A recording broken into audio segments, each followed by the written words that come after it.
আনন্দবাজার পত্রিকা এবং হিন্দুস্তান টাইমসকে সাক্ষাৎকার দিয়েছেন শেখ হাসিনা। মাথা উঁচু করে দ্রুত ফিরব। আসলে যখন দেখবেন যেটা না সেটা বলে নিজেকে শান্ত করে, দলের নেতাকর্মীদেরকে শান্ত করে। কারণ শেখ হাসিনার অনেক দায়। আজকের এই যে পরিণতি, ধরেন জনগণ, বিরোধী পক্ষ অনেক হত্যার শিকার হয়েছে, অত্যাচার, নির্যাতন, গুম খুনের, এগুলো তো শেষ নেই। গত 15 বছরের শাসনটা তো স্মুথ ছিল না। প্রতিপক্ষকে দমন করা, নির্মূল করা, উৎখাত করা এবং সত্যি সত্যি বাস্তবে সেটা প্রয়োগ করা, সব ঘটনাই তো ঘটেছে। এখন তার নিজের দল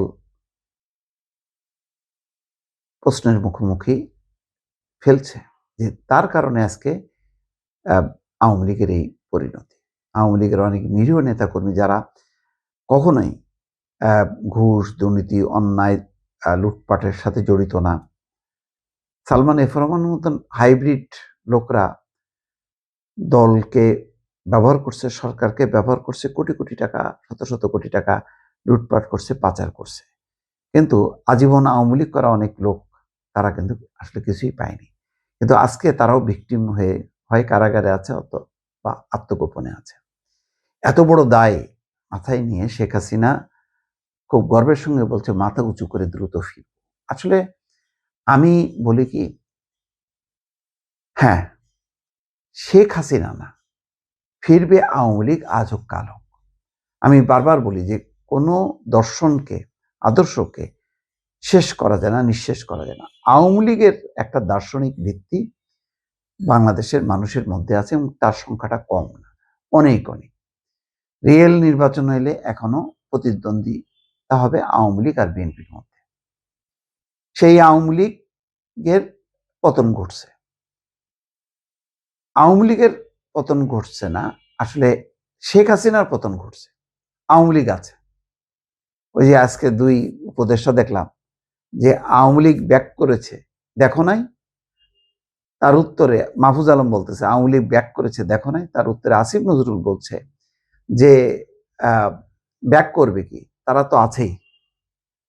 তো আছেই, কিন্তু যিনি আসবেন না এবং যিনি আর কখনোই আওয়ামী লীগের নেতৃত্ব আসবেন না এবং বাংলাদেশের নেতৃত্ব দূরের কথা, আওয়ামী লীগের প্রধান হিসেবে বাংলাদেশে ফিরবেন না, তিনি হচ্ছেন শেখ হাসিনা।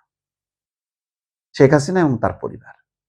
কিন্তু আওয়ামী লীগ আজ হোক কাল হোক মাথা তুলবে, মাথা দাঁড়াবে এবং বাংলাদেশের অন্যতম একটি রাজনৈতিক দল থাকবে। এটা সত্য। সুতরাং এখন যেটা বলছেন যে 21শে আগস্ট গ্রেনেড হামলা করে আমার দলকে ধ্বংস করে দেওয়ার ষড়যন্ত্র হয়েছে, কিন্তু থামানো যায়নি। সত্য। সৃষ্টিকর্তা যেহেতু বাঁচিয়ে রেখেছেন, আমি দ্রুতই বাংলাদেশের মাটিতে ফিরব, মাথা উঁচু করে দেশে গণতান্ত্রিক পরিবেশ ফেরানোর গর্ব নিয়েই ফিরব। নো, এই হাসিনাকে দিয়ে কোনোভাবেই সম্ভব না। তারপর বলছে যে তার যে কেউ স্বেচ্ছায় দেশ ত্যাগ করেনি, ভয়াবহ পরিস্থিতির কারণে মানে দেশ থেকে বাধ্য হয়েছে, 600-র বেশি নেতা কর্মী নির্মমভাবে হত্যা হয়েছে, 19 বার তাকে হত্যার চেষ্টা করেছে, তাকে হত্যার চেষ্টা করেছে, কিন্তু সে কতবার কত মানুষকে হত্যা করছে তার নির্দেশে। তার এই যে জেনারেল তারেক সিদ্দিকী, ঠান্ডা মাথার খুনি, তাকে দিয়ে এই নির্দেশনা দিয়ে র্যাবের মাধ্যমে, পুলিশের মাধ্যমে, নানা সংস্থার মাধ্যমে যে হত্যাকাণ্ড ঘটিয়েছে। এই কারণে শেখ হাসিনার কোনো নৈতিক অধিকার নেই রাজনীতিতে ফিরে আসা। শেখ হাসিনা ফিরবে না, আমি আবারও বলি, আওয়ামী লীগ ফিরবে আজ হোক কাল হোক, শেখ হাসিনা না।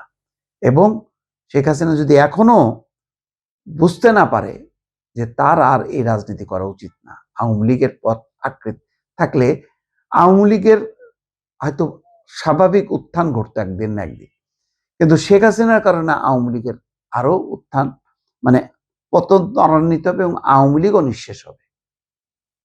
শেখ হাসিনা চলে যাক, নতুন নেতৃত্ব আসুক, আওয়ামী লীগের আবার জয়যাত্রা শুরু হবে, বিকশিত হবে।